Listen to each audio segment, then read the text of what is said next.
Mayo talaga. Sa labi, ginagamit sa marami. Anong uri ka? Mas prepare na po siya naman sa mga kandidato na subok na nila. Kumbaga, may subok na nila na magayon ang palagaw. Yan. Ay masahol pa sa isang demonyo. Diyan po sa Banwaan kan Labua. Ng taong may tiwala sa'yo. Anong uri ka? Ng tao. Ayahay na ang kandidatura ni Mayor Persimbulan. Kundi ang sabi nga ni Mayor Per, expect niya the unexpected. Good morning kay DRS, Sabagay yung mga araw na prinsipyo, kahit po naman talaga yan, expect the unexpected mga tugang. Dahil pagkamot ng oras na talagang ipo yan ang nangyayari, araw mo kung ano po ang sa imong gigibuhon. Kumbaga, preparado ka po dyan sa mga bagay na yan.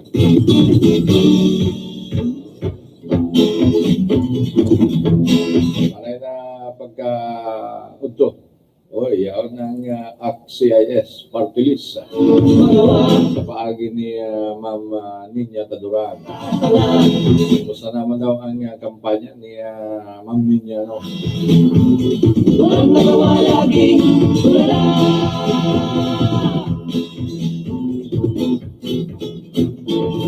Wala ko kitang oras na alas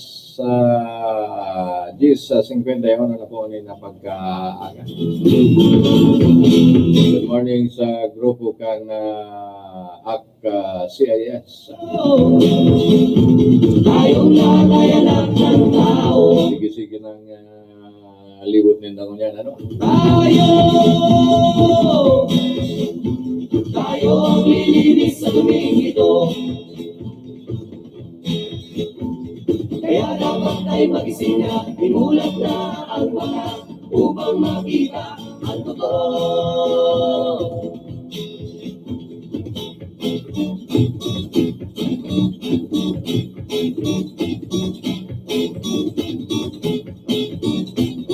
Ang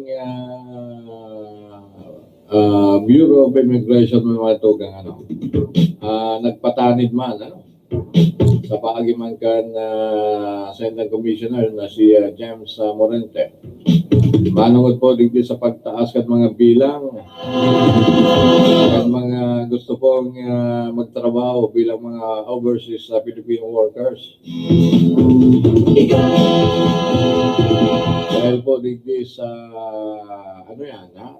may mga nagkakalat mo niyan mga tugang na mga peaking overseas employment certificate o yun pong inaapuntang OEC, Anong uri ka ng tao? Naigwa po na ang nagkakalat mo niyan ng mga peaking overseas employment certificate o OEC mga tugang. Kaya naalarma po ang Bureau of Immigration. Ay masahol pa sa isang demonyo. May mga sindikato mga tuga na nagpipiki po kayo ng mga overseas employment certificate. Kaya naman sa mga matrabaho na bilang mga OFW mga tugang, sigurohon po ninyo ng sendo pong overseas employment certificate. Bago pong piki,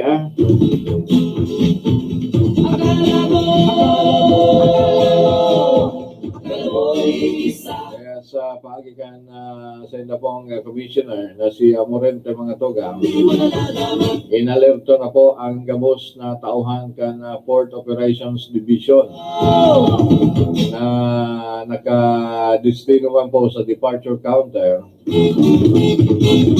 para po digdi sa paglakop na kan mga peaking OEC na ginagamit po na dokumento kan mga OFW. Kasi ining mga peaking ini na nagagamit man po kan mga sindikato bilang human trafficking as in illegal recruiter mga tugang.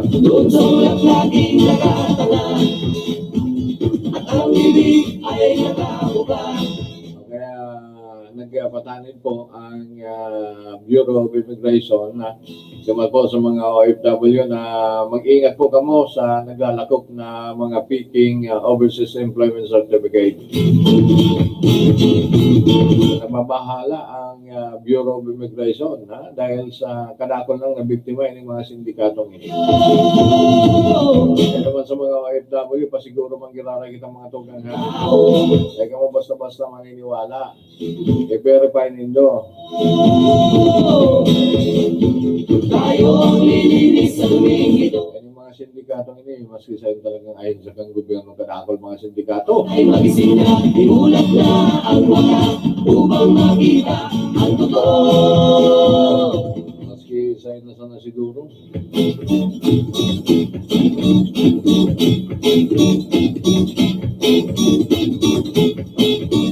Alas 10:55 na po, may nabangkaaga.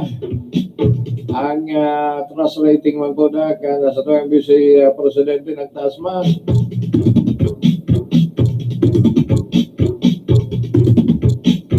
Nagtaas man po ang net satisfaction rating ni Vice President Leni Robredo. Sa ginipo po ang survey ang Social Weather Station SWS. Nagabot po ang net satisfaction rating ni Vice President Leni Robredo sa survey na nakalihis na Marso ng 42% mga tuga, 63% satisfied, 16% undecided as in 21%, dissatisfied. Ali po sa 27% kang December, 53% satisfied, 20% undecided, as in 26% dissatisfied mga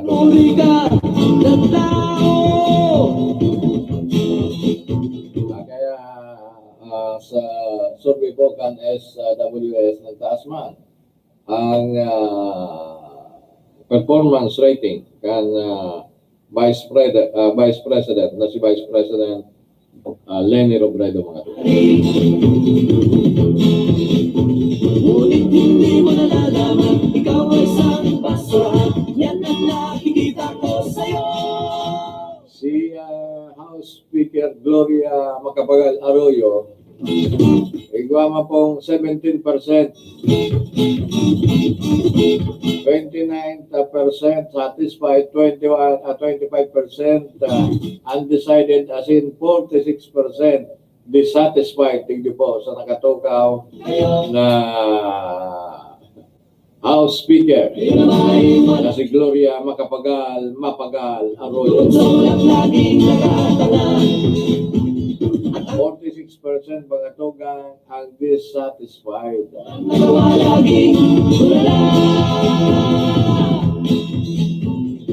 Si Supreme Court Chief Justice man mga tugang, Lucas Bersamin, nakapagtala man po na ng 14% net rating, 34% satisfied, 28% undecided, as in 20% dissatisfied.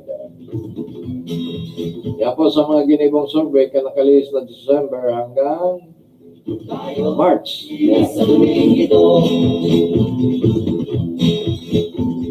kaya dapat tayo magising na. Medyo maray man, nagtaas man ang rating kan sa tayo pang Vice Presidente. Si sa tayo pang kababayan ni si Vice President Leni Robredo. Nagkagawa po siya ng 63% satisfied. Paano daw si mga si mga kritiko.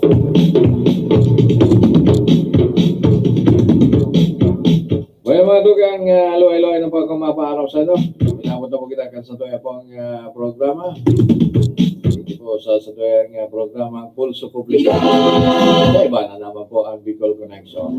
Ang dahilan ng pagsira ng mundo. Nakaiba na po dito isa sa tayong studio, yan dyan si Chief Tony Aguilar, information niya si Aldrin Orlando, hanggang dumapo sa mga transmitter, yan man dumaan si Agarandan Chaboy na Obla, iba naman po si Jimmy Guanzon. Ako pa po sa nung nakibanan, ako po si Mark Rodriguez, mabalos po kan sa nung dahil sa akong pagkantabay, and God bless po sa inyo. Ang tabayanan na po ang masod na programa, ang programa ni Super Mario.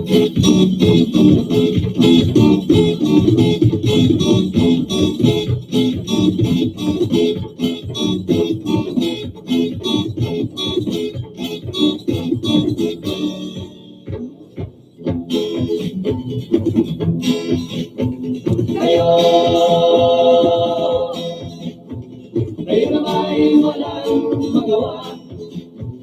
Doon sa ulap laging nakatanga, at ang bibig ay nakabuka. Walang nagawa laging tulala.